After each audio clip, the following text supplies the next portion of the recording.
Você recebeu o primeiro cartão amarelo no Campeonato Brasileiro e você, depois do jogo, foi até o árbitro Caio Max para conversar com ele ou até mesmo para fazer alguma reclamação.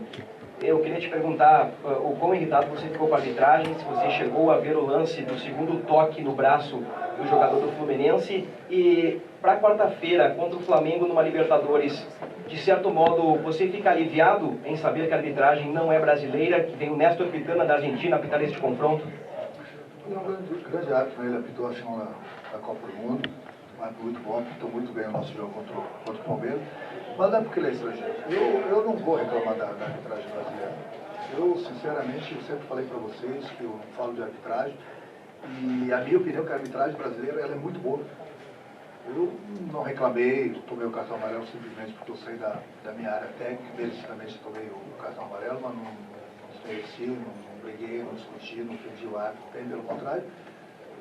Após a partida, eu simplesmente queria escutar a opinião dele, por que não deu aquele pênalti naquilo. Na minha opinião, foi pênalti. Na minha opinião. Ele explicou por que não deu. Porque era a opinião dele. E ele falou que o adversário estava com o braço apoiado no chão. Eu falei que não. Quando ele caiu, ele puxou a bola com o braço. Quer dizer, eu não sei nem do VAR para ver que foi pênalti. Essa é uma opinião minha. Eu respeito a opinião do árbitro. Ele falou que olhou no VAR durante todos os anos e, na opinião dele, ele achou que não foi. Tudo bem, não vou ficar brigando, discutindo, ofendendo, bem pelo contrário, eu sou gente, como já falei para vocês, sou um cara educado, simplesmente queria ouvir a opinião dele, porque não deu pênalti, ele me deu a explicação e ponto final. Segue, mas não é porque não deu o pênalti contra a gente que a gente deixou de ter um resultado melhor. Eu acho que nós tivemos muitas oportunidades claras de gol, nós não soubemos aproveitá-las, e por isso nós perdemos o jogo. Ô Renato, projetando o jogo de quarta, vocês chegam à terceira semifinal consecutiva, numa inclusive bateram como campeões da Libertadores da América. E o Flamengo está chegando 35 anos depois. Você ainda jogava com a 7 do Grêmio na última vez que o Flamengo chegou. Isso muda um pouquinho o viés do confronto? Vocês são cascudos, pesados, um time de força, tradição e camisa contra um time que realmente esse ano está demonstrando que tem esse poderio e chegou à semifinal? Eu até vou dar uma coletiva na terça-feira, até para falar desse jogo, já que você me perguntou. É um grande jogo. O Grêmio, como você falou, nos últimos 3 anos o Grêmio já é a terceira vez que chegou numa semifinal. Em 2017 nós conquistamos a Libertadores. É surpreendente, né? Um clube como o Flamengo, como fez grandes times sempre com essa torcida aí, depois de 35 anos o Flamengo chegando numa semifinal, e está chegando merecidamente. Então, se falou em termos de experiência, em termos de time cascudo, o Grêmio está acostumado às decisões. O Flamengo também está. Então, o Flamengo tem uma grande vantagem.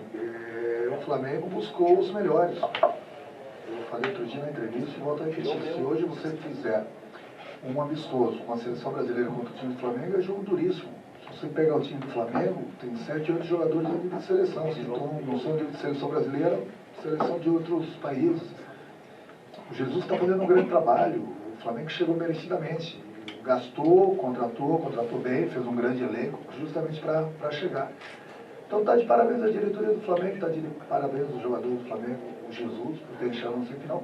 Mas o Grêmio também está de parabéns, a diretoria do Grêmio, o presidente do Grêmio, que o Grêmio sem gastar, mais uma vez está numa semifinal. Quem é o favorito? Não vou ficar aqui jogando conversa fora. O favorito pelo elenco que tem é o Flamengo, pelo que ele gastou. É o Flamengo que vai passar? Bom, aí é outra história. Entendeu? Vai ser um grande jogo, 180 minutos, 2 equipes que buscam o gol, buscam as vitórias. Tanto o Grêmio como o Flamengo podem ter certeza que não vão mudar sua maneira de jogar. E eu acho que quem ganha tudo isso aí são vocês da imprensa, os torcedores do Grêmio, os torcedores do Flamengo e os torcedores de outros grandes clubes. Porque vão ver as duas equipes que buscam o gol.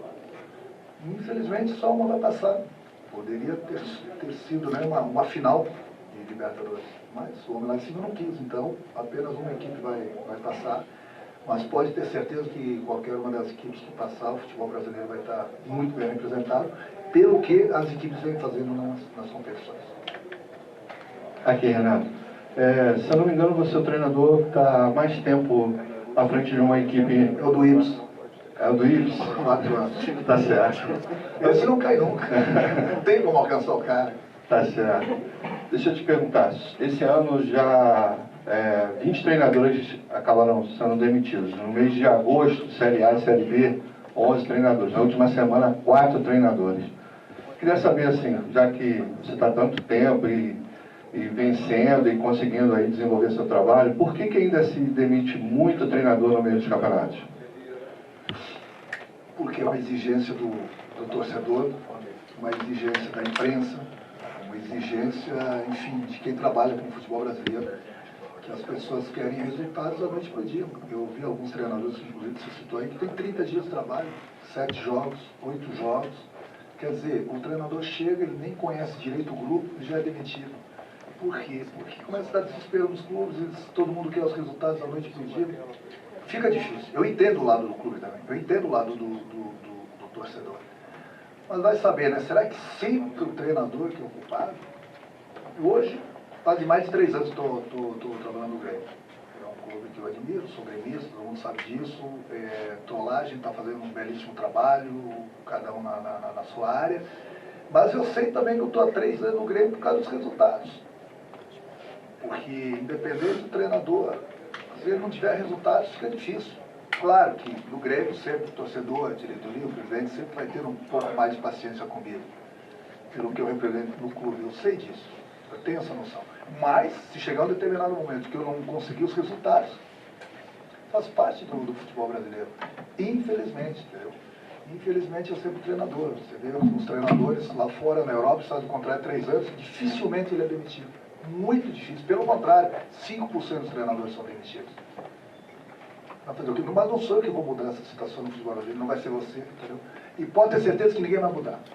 Disso pode ter certeza. Em bons tempos ainda, longos anos, a gente vai ter essa situação no futebol brasileiro. Não ter resultados, manda o treinador embora. É mais fácil mandar um do que mandar 20, 30 jogadores embora. Muito obrigado, Renato. Pessoal, na sequência, o Guerra vai atender vocês. Dá para falar do jogo, deu para ver bastante jogadores jovens tendo oportunidade, mas também teve o fator arbitragem, que de alguma forma também atrapalha. A sua avaliação nesse panorama, Guerra, por gentileza.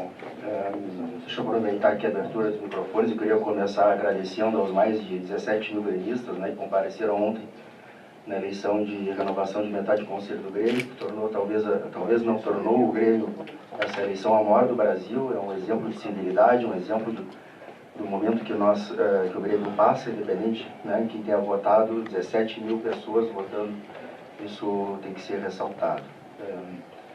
Segundo, queria dizer que estou muito orgulhoso desse time que jogou hoje, que fez uma boa performance. Acho que eles mereciam uma melhor sorte. Perdemos alguns gols no primeiro tempo, que normalmente não se perde, independente até da arbitragem, mas eu não posso deixar, né, como dirigente do Grêmio, de falar de novo da arbitragem, porque se não tem sido, né, não é a primeira vez que isso acontece. A gente sabe que às vezes a banca paga ou a banca recebe, mas com o Grêmio a gente só está pagando, né, só tem pagado muito caro, né, em várias competições, e mais uma vez aqui a gente sai se sentindo prejudicado.